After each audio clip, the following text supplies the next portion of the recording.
Google ఒక కీలకమైనటువంటి నిర్ణయం తీసుకోవటం జరిగింది. ఈ ఆగస్టు 10వ తేదీ నుంచి ఈ నిర్ణయం అమల్లోకి వచ్చేసింది. అంటే నిన్నటి నుంచి.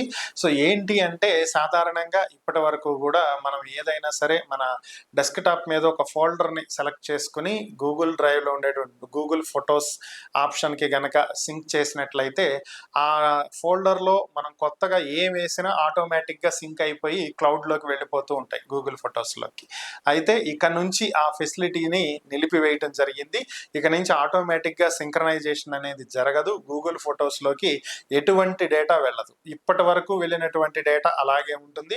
మనం మాన్యువల్‌గా పెట్టాలి అనుకుంటే మనమే దాన్ని అప్‌లోడ్ చేసి గూగుల్ ఫోటోస్‌లోకి పెట్టుకోవచ్చు. అలాగే గూగుల్ డ్రైవ్‌కి సంబంధించి అయితే సింక్రనైజేషన్ జరుగుతుంది.